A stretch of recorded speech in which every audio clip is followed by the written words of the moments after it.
I've always had an interest in songs that had a social purpose. I kind of grew up listening to a lot of folk music and people like Dylan and Billy Bragg and in the 80s, Midnight Oil, like, socially conscious music that actually changed the way that I saw the world. And that protest songs used to be a big way of doing that.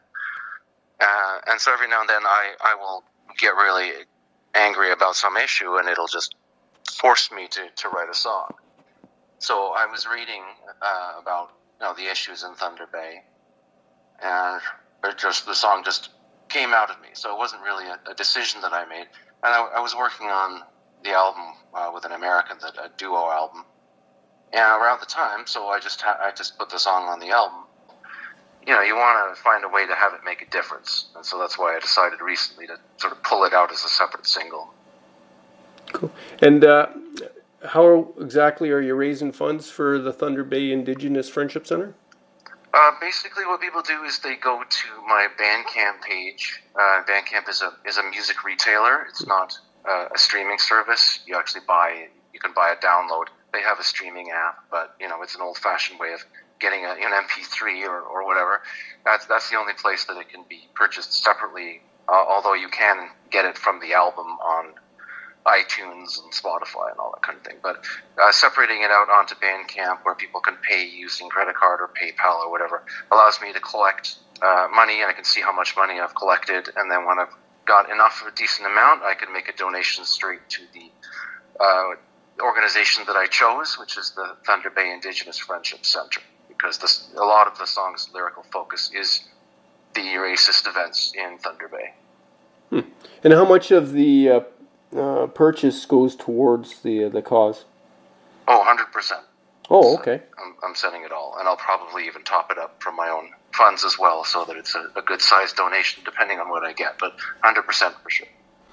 Now, in your write-up describing what you're doing and why, you talk about the wanting to avoid doing it wrong, being a good ally, and not going into space that's not yours. Talk about that just a bit and how that feels. Yeah, well, I have this devotion to the idea of protest music, and a lot of the history of protest music is people who might come from a more privileged background speaking almost for an oppressed group. So, say you had Woody Guthrie writing about Mexican deportees from California and things like that. And, that may have been appropriate for that time. But we now know that empowering people to be able to tell their own stories and to speak for themselves is, a crucial next progressive step in liberating people from oppression. So with that in mind, when you write about terrible things that have happened to other groups, I still think there's a place for that kind of allyship, but you have to really establish that you're speaking from your position in society, right? So I come from an extremely privileged place, and I'm outraged by something that's happening to another group, but it's another group of people that isn't just a group of victims. It's a group that has their own culture, their own issues. This is just one aspect of one group of who they are. So I'm speaking very much as a settler about things that outrage me as a voice of support. At least that was the way that I tried to position it, and I think that's the way we have to do that. Basically saying, I'm trying to understand what has happened to this group of people and empathizing with it, but not pretending that this is actually my pain, if you see what I mean. Mm-hmm. Yeah, no, it's definitely something to have to. Non-Indigenous people should definitely keep in mind when dealing with Indigenous issues, even when you're trying to lend support. It's a bit tricky, but it's doable.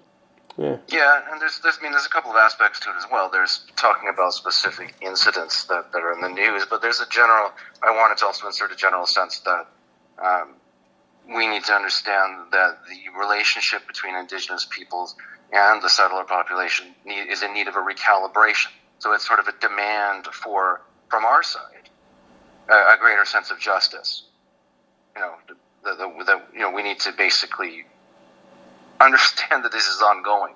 This is not the sins of the past are not erased just because we talk about them. There's a whole relationship here that is not balanced and not fair. So there's a whole, bridge section about that in the song as well. Yeah, well, anything that inspires people to take responsibility and act on their thoughts.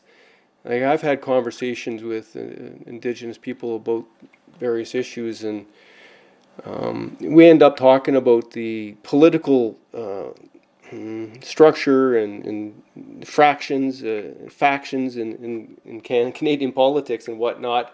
And I've been told that maybe the best thing you can do is get your friggin' government and your politics cleaned up so that you can actually get things done when the majority of people want them done, right? Yeah, I mean, that's what I was touching on there broadly. I mean, we have government after government promising to fix that relationship, but also fix material things as basic as clean water or investigations into missing and murdered women. And they talk and they talk and they talk. And it's pretty clear to anyone who's watching that they don't actually achieve that much. So, I mean, even to fairly privileged and soft people, it has to be clear to us that this is the progress on this is glacial, and so it comes from our political and economic systems. Yeah, well, we have a lot to work to do in a lot of different areas for sure in that regard.